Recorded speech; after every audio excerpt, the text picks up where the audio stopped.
আজকে তোমাদের সাথে আমি শেয়ার করব ইউটিউবে এবং ফেসবুকে ভাইরাল একটি রেসিপি, যেটা হচ্ছে কুমড়োর একটা রেসিপি। আমি আজকে করলাম, খুব ভালো হয়েছে খেতে। তোমরা একবার আমি যেভাবে করেছি ঠিক সেভাবে করে দেখো, ভীষণ ভালো লাগবে। গুড মর্নিং, কেমন আছো সবাই? মিতার ডেইলি ভ্লগে তোমাদের সবাইকে স্বাগত জানাই। এখন বেজে গেছে 7:30। আজকে যেহেতু শনিবার, একটু দেরি করেই রান্নাঘরে ঢুকেছি।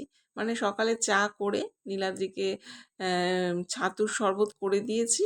ও খেয়ে ও চলে গেছে বাজারে। তারপরে আমি ভাত বসিয়েছি। এবার সব আস্তে আস্তে টুকটুক করে করব।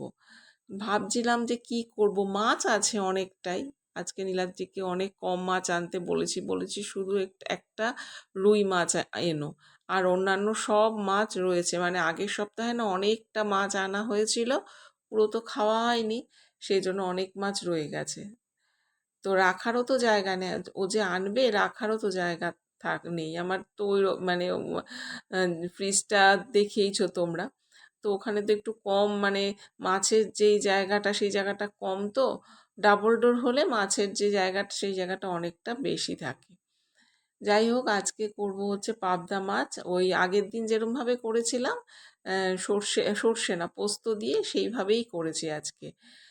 তো আগের দিন ভালো হয়েছিল, আজকেও নিশ্চয়ই হয়তো ভালো হবে, তাই আমার মনে হচ্ছে। যাই হোক, এই দেখো মাছ হয়ে গেল, আর মাছগুলোকে তো আগেই ভেজে নিয়েছি। আর ভাতটা তো প্রথমে বসিয়ে দিয়েছি, 1 ফুট দিয়ে নামিয়ে দিয়েছিলাম। ওই ভাতটাকেও পাশে হাঁড়িতে মানে বসিয়ে দিয়েছি সেকেন্ড টাইম আর কি। তো এখানে দেখো মাছের ঝোল হয়ে গেছে।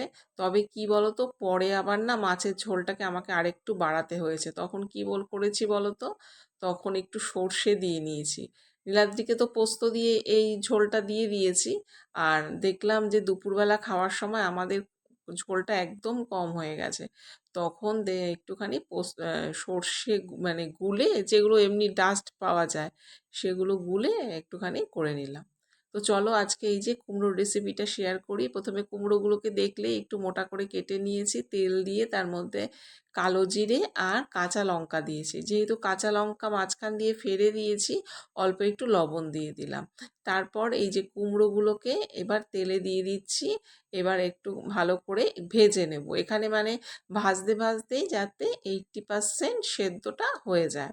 প্রথমে একটু বাড়িয়ে কমিয়ে ভাজবো। তারপরে গ্যাসটাকে আর কি। তারপরে হচ্ছে লবণ দিলাম, হলুদ দিলাম, দিয়ে পরিমাণ পরিমাণ মতন আর কি দিলাম, দিয়ে আবার এটাকে ভাজা শুরু করলাম। জানো তো, খুব কম মশলায় হয় কিন্তু এত টেস্ট হয়, মানে দারুণ দারুণ একদম। এই দেখো, কিছুক্ষণ মানে নেড়ে চেড়ে একটু ঢাকা দিয়ে রাখলাম আর সিমে করে রাখলাম, যাতে নরমটা তাড়াতাড়ি হয়ে যায়। 80% যখন নরম হয়ে গেছে, তখন এখানে আমি পোস্তটা দিয়ে দিলাম। পোস্তটা না এখানে একটু বেশি লাগে আর কি, তাতে খেতে বেশ ভালোই লাগে। এবার পোস্তটা দিয়ে কুমড়োগুলোকে এপাশ ওপাশ বেশ ভালো করে নাড়াচাড়া করে দিচ্ছি। এবার যখন মানে একদম কষানোটা অনেকটাই হয়ে যাবে, তখন এর মধ্যে অ্যাড করব হচ্ছে জল। মানে 80% তো আমার সেদ্ধ হয়েই গেছে। তারপরে 20% সেদ্ধ করার জন্য একটুখানি জল দিলাম। তো জল দিয়ে একটুখানি ঢাকা দিয়ে রেখেছিলাম। তারপর যখন জলটা একদম টেনে গেছে, টেনে যাওয়ার পর তারপরে এটাকে এর ওপর দিয়ে দিয়ে দিলাম সর্ষের তেল। এটা একদম দিতেই হবে, এটা দিলেই না এত টেস্ট হয়, দারুণ টেস্ট। আর দুটো কাঁচা লঙ্কা আবার মাঝখান দিয়ে ফেলে দিয়ে দিলাম। তো এটাকে তোমরা কিন্তু সর্ষের তেলেও করতে পারো, সেটাও ভালো লাগবে। তো আমি সর্ষের তেলে করিনি, কারণ মেয়ে একদম সর্ষের তেলটা খেতে পারে না। এই ওপরে একটু দিয়েছি, তাই দেখা যাক কি করবে। যাই হোক, নীলাদ্রি অফিসে বেরিয়ে গেল। আজকের মানে কুমড়োর এটা ভীষণ ভীষণ ও ভালো খেয়েছে। এখানেও খেয়ে গেছে, আবার অফিসেও নিয়ে গেছে, বলল খুব ভালো হয়েছে। যাই হোক, টেবিলটাকে এখন একটুখানি মুছে দেব। তারপর তো আজকে তো বাজার হয়েছে, টেবিলের ওপরেই বাজারগুলো সব রেখে তারপরে ওই যে ফ্রিজে ঢোকাবো আর কি। সবগুলোকে আলাদা আলাদা করে তারপরে ফ্রিজে ঢোকাবো, সেই জন্য ভালো করে আগে একটুখানি মুছে নিলাম। নিচে বসেও করি, কিন্তু আজকে আর নিচে বসবো না, কারণ কি পায়ের গোড়ালিতে জানো না প্রচণ্ড পেন হচ্ছে। আগে এটা আমার হতো, কিন্তু মাঝে আমার একদম বন্ধ হয়ে গিয়েছিল হোমিওপ্যাথি ওষুধ খেয়ে, কিন্তু আবার শুরু হয়েছে। গোড়ালিটা এত যন্ত্রণা, কি আর বলবো। আর আজকে জানো না কি হয়েছে, এই 5টা 15 কি 20 মা ফোন করেছে যে আমার খুব শরীর খারাপ লাগছে, তুই এক্ষুনি চলে আয়। তো আমি তো জানি এরকম করেই, কারণ গ্যাস ফর্ম হলেই না মা বলে যে তুই এক্ষুনি চলে আয়, আমার খুব শরীর খারাপ লাগছে। নিজে গ্যাস হয়েছে সেটা বুঝতে পারে না। তো আমি বললাম আমি মানে নীলাদ্রির কথা বললাম, ও তো বাজারে যাবে, তারপরে ও অফিস যাবে, মেয়ে 4টে পড়তে যাবে, তা আমি এখন কিভাবে যাব? তা হ্যাঁ, এবার আমি নিজে নিজেই ভাবছি যে হ্যাঁ, শরীর যদি মার খুব খারাপ হয় তাহলে তো যেতে হবেই, সেটা তো কোনো কথা না। তার সঙ্গে সঙ্গে ভাইকে ফোন করলাম। ভাই গিয়ে দেখলো যে কিছুই হয়নি, গ্যাস ফর্ম করেছে। আসলে কালকে সন্ধেবেলা জিলিপি, তারপর কলা, এসব পাঁপড় এগুলো খেয়েছে। ভাইকে বলেছে যা মেলায়, মানে মেলায় যা, ওখানে নিয়ে আয় এগুলো। এগুলো খেয়েছে। আবার আমাদের ফ্ল্যাটের ওপরে যে একটা ফ্যামিলি থাকে, তারা আবার খিচুড়ি দিয়েছে। রাত 12টার সময় সে খিচুড়ি খেয়েছে। এসব খেয়ে গ্যাস ফর্ম করে গেছে। মা খেতে চায়, কিন্তু একদম সহ্য করতে পারে না, একেবারেই পারে না। ভাই আগে খুব রেস্ট্রিকশন করতো, এখন রেস্ট্রিকশন আর কিছু করে না, কারণ শোনে না কথা, তো ওর জন্য উম, কিছু বলে না, বল যা খেতে চায় দিয়ে দেয়। তো আমি বললাম ওকে, তুই এক কাজ কর, ওষুধ দিয়ে দে, ওষুধ দিলে দেখবি আস্তে আস্তে কমবে। তারপর প্যানফর্টি দিয়ে দিয়েছে। আর বলো না, আরো হচ্ছে, মানে আজকে হচ্ছে এক একটা এক এক রকম সমস্যা। আর হচ্ছে জামা কাপড় তো আমার সিঁড়ির নিচে একদম দড়ি টানিয়েছি, সেখানে ভর্তি জামা কাপড়, একটু রোদ না লাগলে হচ্ছেই না।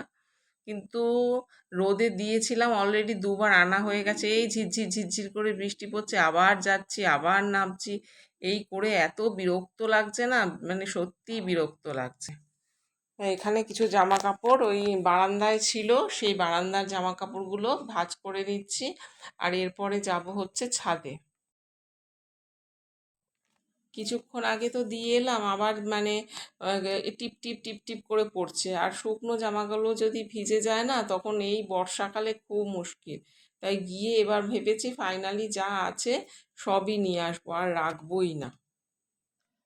আর আজকে না রান্না বান্না একদম কমপ্লিট হয়ে গেছে। আর দুপুরের জন্য আর কিছু রান্না করব না, যা রান্না করব রাত্রেই রান্না করব। গ্যাস ট্যাসগুলোকে ভালো করে মুছে তারপরে বাজারগুলো ওঠাতে যাব, কারণ 12টার মধ্যেই যদি উঠিয়ে দিতে পারি ভালো, নইলেও ঘর মুছতে আসবে। তারপরে যদি গোটাই না, আবার নিচে ধুলো টুলো পড়ে, মানে এই বাজারের সব একটু নোংরা টোংরা পড়ে, বিরক্ত লাগে, আমার ভালো লাগে না। তাই খুব তাড়াতাড়ি করে করছি, যাতে ও আসার আগেই আমি তার সমস্ত সবজি টবজি ভালো, মানে ধুয়ে টুয়ে, ধুয়ে না, কিছু কিছু ধুয়ে, যেমন পেঁপে টেপে এগুলো ধুতে হয়, সেগুলোকে ওই প্যাকেটে প্যাকেটে করে রেখে, আর যে কন্টেনারটা আছে সেটার মধ্যে রেখে আহ, ভেতরে ঢুকিয়ে দেব, একদম পরিষ্কার করে দেব। তারপরে ও এসে সব ঝাড়টার দিয়ে মুছে নেবে। হ্যাঁ জানি তোমরা বলবে যে যেভাবে আমি কন্টেনারটার মধ্যে রাখলাম, যেখানে আর কি সবজিগুলো থাকে, ওগুলো ওইভাবে নিতে অসুবিধে, মানে কাজের সময় ওগুলোকে নিতে অসুবিধে, আলাদা আলাদা করে রাখলে সুবিধে। তো আমি জানি, তবুও তাড়াহুড়োর জন্য এটা করে রাখলাম। তবে যেভাবে আমি নিজে হাতে করেছি, তো তাই আমি যখন সবজি কাটবো আমি মোটামুটি বুঝে যাবো যে কোনটায় কোন জায়গায় কি রেখেছি, তো আমার অসুবিধে হয় না। দেখবে অন্য কেউ যদি গোছায়, তুমি যদি তারপর সেখানে গিয়ে হাত দাও, তাহলে তোমার খুঁজতে অসুবিধে হবে। আর নিজে যদি কাজটা করে নাও, তাহলে তো তোমার সব কিছু চেনা জানা, তাহলে আর অসুবিধে হবে না। আর এই সপ্তাহে জানো যে ছোট ছোট বক্সগুলো আছে 6টার, সেই বক্সগুলো প্রত্যেকবার মানে শনিবারের আগেই ধুয়ে রাখি, কারণ ওগুলোর মধ্যে জিনিসপত্র সব কিছু রাখা হয়, কিন্তু এবার আর ধোয়া হয়নি। ভাবছি কালকে তো হবে না, পরশু দিন ওগুলোকে, জিনিসপত্রগুলোকে নামিয়ে আবার ধুয়ে, আবার যা সবজি রেখেছি সেইগুলো রেখে দেবো আবার। আর ঢেঁড়স, এখানে যা সবজি দেখছো সেগুলো তো রয়েইছে। আর এই যে দেখো টমেটোগুলোকে একটার মধ্যে পুরো রেখে দিলাম। আর এই বক্সে থাকলে না সত্যি সুবিধে হয় জানো, জিনিসপত্রগুলো এক জায়গায় থাকে আর পেতেও সুবিধে হয়। আমার তো ভীষণ এগুলোতে আমার ভীষণ উপকার হয়েছে। আমি পরে আবার কিছু কিনে রাখবো, তা তখন ভাবছি একটু বড় কিনবো, যাতে একবারে অনেক জিনিস এঁটে যায়। তখন তো ছোট মানে এরকম সরু সরু কিনেছিলাম, তো এবার বড় কিনবো। আর যে লঙ্কাগুলো আছে লঙ্কাগুলোর বোটাগুলো ছাড়িয়ে আমি বক্সে ঢুকিয়ে রাখবো। আর বোটা যদি না ছাড়াই না, তাহলে লঙ্কা খুব তাড়াতাড়ি নষ্ট হয়ে যায়। সমস্ত কিছু মোটামুটি ওঠানো, একদম গোছানো, সবজি গোছানো সব কমপ্লিট। আর মাছ তো আগেই একদম আনার পর উঠিয়ে রেখেছি, মানে নীলাদ্রি অফিসে বেরোনোর পরে ধুয়ে টুয়ে মাছ তুলে রেখেছি। আজকে তো বেশি মাছ ছিল না, বলেছি যে একটাই শুধু গোটা রুই মাছ আনবে, আর কিছু আনবে না। তো আজকে তাড়াতাড়িও সমস্ত হয়ে গেছে, মানে মাছ টাছগুলো ধুয়ে টুয়ে ফ্রিজে রাখা হয়ে গেছে। আর অনেক মাছ থাকলে কি হয়, প্রত্যেকটার কোনো কোনো আঁশ ছাড়াতে হবে, বা পেটটা পরিষ্কার করতে হবে কোনোটার, সেগুলো করতে গিয়ে অনেকটাই দেরি হয়ে যায়। আর এই কুমড়োটাকে দেখো, কি কুমড়োটা না খুব ভালো জানো তো। কুমড়োটাকে ওই মাঝখানে যেগুলো থাকে সেগুলো পরিষ্কার করে রোদে দিয়ে দিয়েছি। আর এখানে আর সবজির মধ্যে ঢেঁড়স আর পটল রয়েছে, এই দুটোকে কি করলাম, এই দুটোকে আলাদা করে প্লাস্টিকে করে রেখে দিলাম। আর এটা করতে করতে আমি তো জানি ভিডিও চলছে, আমি তো কাজ করেই যাচ্ছি। তারপরে হঠাৎ করে গিয়ে দেখি কিছুটা ভিডিও হয়েছে, আর বাদবাকিগুলো হয়নি, মানে স্টোরেজটা ফুল হয়ে গেছে। ওটাকে আজকে ঠিকঠাক করতে হবে, নইলে খুব অসুবিধে হয়ে যাচ্ছে জানো। এই যে সমস্ত এগুলো ঢেঁড়স আর পটল প্লাস্টিকে ঢুকিয়ে আমি ফ্রিজে রেখে দিলাম। আর এই দেখো ভাত, দুপুরের খাবার ভাত, আর এখানে হচ্ছে আলু ভাজা আছে, মাছ আছে, আর ওটা হচ্ছে কুমড়োর যেটা করেছিলাম আর কি, সেটা মানে ওটা কি নাম দেবো আমি জানি না। এবার বিকেলবেলা মেয়েকে দিয়ে দিচ্ছি এখানে মুসলি আর দই দিয়ে দিলাম। ও মা গো, সেটাই বললাম যে মুসলি দিয়ে দই দিয়ে খা, দেখবি খেতে খুব ভালো লাগবে। প্রথমে আমাকে বলছে না না দুধ দিয়েই ভালো। তো সেদিনকার কি হয়েছে, দুধটা এনেছি কিন্তু দুধটা জাল দিতে গিয়ে কেটে গেছে। তো অগত্যা দই আছে, দই দিয়েই খেয়েছে। দই দিয়ে খাওয়ার পর তখন নিজেই বলেছে না মা, দই দিয়ে খেতে সত্যিই দারুণ লাগে। আর ও কিন্তু এর মধ্যে চিনি টিনি মানে মেশায় না, ও দেয় হচ্ছে মধু। তো আমিও সেটাই দিলাম, কারণ একটু জ্বর জ্বর এসছে, পড়ে এসছে, তো জ্বর জ্বর এসছে, শুয়েছে ও। আমি ওকে এই তো সন্ধ্যের খাবারটা দিয়ে দিলাম। এবার নীলাদ্রি আবার বললো আজকে ওটস খাবো, তো সেটার জন্য আবার আলাদা করে আমাকে প্রিপারেশান করতে হবে। তো চলো আগে মেয়েকে খাবারটা দিয়ে নিই, তারপর নীলাদ্রিটা প্রিপারেশানটা করবো। গুড ইভিনিং বন্ধুরা, এখন বেজে গেছে 8:30, আর আমি রাতের রান্না বসিয়ে দিয়েছি। আজকে রাতে নীলাদ্রি খাবে ওটস, তো ওর জন্য ওটস সব রকম সবজি দিয়ে ওটসটা করছি।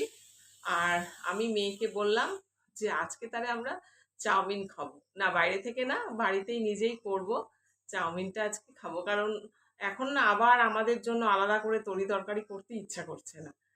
তো আজকে চাউমিনটা খেয়ে নিই। হ্যাঁ, প্রতিদিন কি রাতেবেলা চাউমিন বা অন্য কিছু খাবো, যেদিনকার নীলাদ্রি ওটস খাবে না সেরকম কিছু না, আজকে ইচ্ছে হলো একটু খেতে, তাই খাবো। আর কেন খাচ্ছি, কালকে রবিবার, রবিবার এমনিতে আমাদের লুচি টুচি খাওয়া হয় টিফিনবেলা সকালে, কিন্তু কালকে ওগুলো পাট রাখবো না, কারণ বিকেলবেলা একটা জায়গায় একটুখানি বেরোবো, এই কাছে পিঠেই একটু বেরোবো। তো সেই জন্য তাড়াতাড়ি করে দুপুরের খাওয়াটাও তাড়াতাড়ি করে খেতে হবে। আর সকালের টিফিনটা যদি খুব ভারী করি, তাহলে তো আর তাড়াতাড়ি করে খেতে পারবো না, মেয়ে তো খেতেই পারে না। তো সেই জন্য ভাবলাম যে আজকে চাউমিন খেয়ে নিই, আর তাহলে কালকে সকালে হালকা হালকাই তো খাবো, সুতরাং ব্যালেন্সটা মোটামুটি ঠিক হয়ে যাবে, তেল মশলা বেশি যাবে না আর কি। তা সেই ভেবেই আজকে চাউমিন করবো। তো এখন ওটস তো বসিয়েছি, আর পাশে জল বসিয়ে এসেছি চাউমিনটাকে সেদ্ধ করার জন্য। আর আলু পেঁয়াজ দিয়েই করব, বিশেষ কিছু এমন কিছু দেব না, ওই ডিম আর হচ্ছে বাদাম এই দিয়েই করব। আর জানো না, সকালবেলা বাজার গোছাচ্ছি, তো বাজার গুছিয়ে তারপরের সমস্ত কাজ দেখাচ্ছি, এইবার কি হয়েছে, আমি ফোনটা তো মানে ব্যাক ক্যামেরা করে করছি স্ট্যান্ডে রেখে, এবার ওটা যে কখন বন্ধ হয়ে গেছে আমি টেরই পাইনি। আমি তো আমার মতো কাজ করেই চলেছি। আমার মেয়ে এসে বলে, মা তুমি কি, ক্যামেরা তো তোমার বন্ধ। আমি বললাম যা, কিছুই হলো না। সেই জন্য দেখবে যে কিছুটা দেখানোর পর বন্ধ হয়ে গেছে, আর কিছু নেই।